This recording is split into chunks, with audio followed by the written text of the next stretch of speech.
Hello and welcome to the SRA Specific Skills series. This is the book for research, book F, and the letter associates with the grade level, so this would be 6th grade. You don't have to be a 6th grader to do the exercises in these books. I use these books for middle and high schoolers all the time, and SAT and ACT test prep students, just to get them familiar with the different types of resources that are here.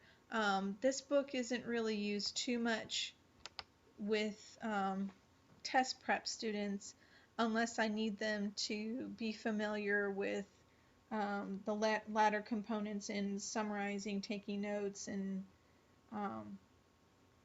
writing in general, like outlines, paragraphs, and things like that, because some of the information here is helpful in doing process of elimination through SAT and ACT options that are available. So this is helpful in building that. But first and foremost, this is for educational purposes only. So if you are going to be using this at home and providing a physical printed version, I suggest using sheet protectors so you can use dry erase markers or vis-a-vis markers. They are easily erasable with Lysol wipes, regular tissue papers, regular tissue as well, and then paper towels with some Windex or probably other cleaning products would work as well. But I would say take this opportunity to be a little bit creative. Use some, since this is research, you can color code the paper to associate with the different work that's being asked. You're going to need access to the internet for this particular book, so you're going to be asked to look things up on websites to find things or to look at things, observe things, maybe even search within them. And you're going to need access to physical books too, because it's going to go over indexes and table of contents and whatnot. You don't have to use a physical book, but sometimes it's a little bit more accessible. The units in this book are covered just like all the other books in the SRA program. At the very top, at the beginning of the unit, at the top of the page, is what's called a rule box. It's going to have the definition or the rule for whatever is going on there, and it's going to have an example, or what we teachers would call modeling. So it's going to model the information for you, or give you an example of the type of information you're going to find. And when I say find, meaning the organization of the work. So if you're going to be going through library catalogs, our last name, first name for authors. So it's going to usually give you a visual representation. The answer key at the very end is going to be helpful. So if you want to scroll all the way to the end of the video first to see what each unit is specifically going to cover, you can do that. But in the to the student page, it's going to have an overview of what is provided in the book and a little example of what you would see in the rule box in regards to the information, and then the example that's provided for modeling. But in the actual answer key, it's going to have what that particular unit is specifically about, because some topics are more laborious, so it'll take more than one unit to cover. And since this is like 6th grade level kind of work, I would suggest highly that if you are going to be printing out, it's great, but no matter what, nothing's better than handwriting everything down. So use construction paper and some markers, make yourself a little booklet. You can keep that around because you can utilize that for future use, just like any of the other books here. Make it like a little pocket review book to cover as you transition from one grade to the next, and you're being expected to write assignments that are a little bit more heavy lifting as you go from one grade to the next. So going back to the basics and staying true to a habit of utilizing these resources to get the information and organize it. This is a companion book for the writing process series, or not writing process series, but in the specific skills, I also go over the writing process books. So it would be an easy transition from research into the writing process, because the tail end of this book is going to cover aspects of writing, like outlining and organizing your paragraphs and things of that nature. So you want to probably go over the research and then move into the writing process after that. I only spend 5 to 6 seconds per page, just enough time for anyone who's watching the video to pause and write the notes and or do the exercises that are provided. So just know that I will not be talking during those times. And you have to read the to the teacher and to the student pages. Even if I'm going over them, I'm going over the to the student page. When we get there, pause the video and read it word for word yourself, because I'm just going over what that page does and how and why it's important. I'm not reading the context of the information that's going on. So let's continue.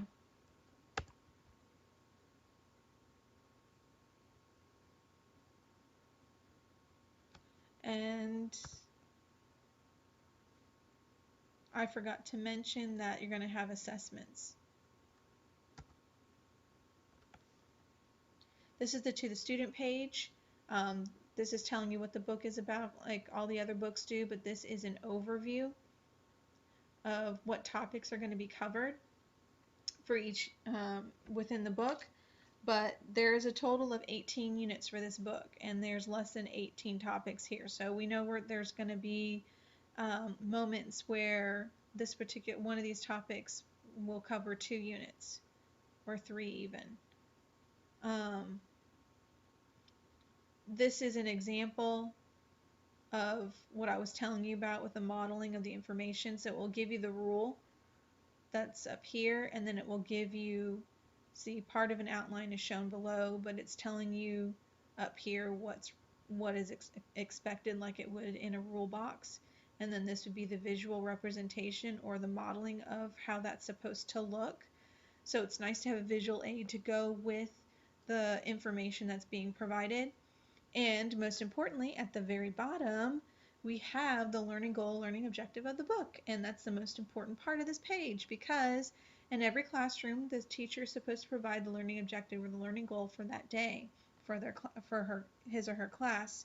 So if by the end of this book you've not mastered the skill, or you're still lacking in some of these areas, review that section of the book or go online and utilize the information provided in the answer key section regarding the specific skill of that unit. So it will have the topic and then a component of that topic for that unit. So if you're using the index, learning about understanding the index then of a book, or the table of context, so that's kind of already up here. If you're trying to understand that, you can Google practice using a table of context. I'm sure there are worksheets out there. And utilize any resources that the teachers are providing as well. Edmodo is one that most students have access to, Khan Academy, that sort of thing. They'll have things like this available as well. But from here on out, it's going to be 5 seconds per page. I'm not going to say anything until we get to the answer key. Other than, one more thing. Some of the topics or the information that's provided when you're going to need the internet access to fulfill some of the requirements that they're asking for this book. You can also utilize that as a moment to extend the lesson beyond the book itself. So if it's talking about where would I find in an encyclopedia covering bears, so you can have your student look up bears on the internet, or through the index of a book, because they might you might have a book on hand, or you might be asked to do that in one of these exercises, to look up a book that, if you don't have one on hand, online about bears. I don't know, I don't memorize the lessons, so I don't know for sure if it will ask for that. But you can extend that and say, okay, well then what would a topic sentence be for that? So you can kind of include some writing process information in there so that they can practice getting used to writing these outlines, for example, that they're doing here. So how would you write a paper about bears? All right, and here we go.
And that is the end of the book. I'm going to get to the answer key now.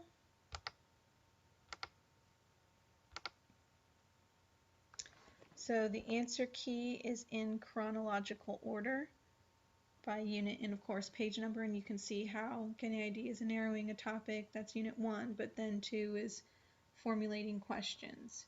So this gives you an idea of making research, so they're specifically labeled. And then of course here you're going to get a first lap is after these units. So these are zoomed in so you can get answers for the top half of this page. The language activity pages are multiple choice, so I'm not going to zoom in for the answers like I normally would. For language activity pages that have written in answers or word boxes that would normally be associated with the answer key here.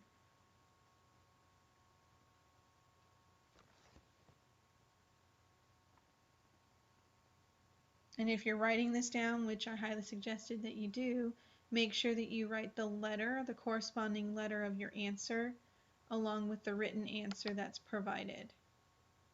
All right, other than that, thank you so much for taking the time to look at this video. I hope it helped. Make sure to leave any comments if you have any comments to make about the video that I've shot, or not shot, the video that I've done for YouTube at Casey Kite, and see if, you know, I might need to redo some of the pages or redo a video if you're not able to see some of the information, things like that. But I look forward to hearing anything that on whether or not this was helpful, or how else I could help. If there's something else that I could provide, I would be happy to do so. This is a very odd time for us, so I want to be as helpful as possible. Other than that, thank you so much. I appreciate your time.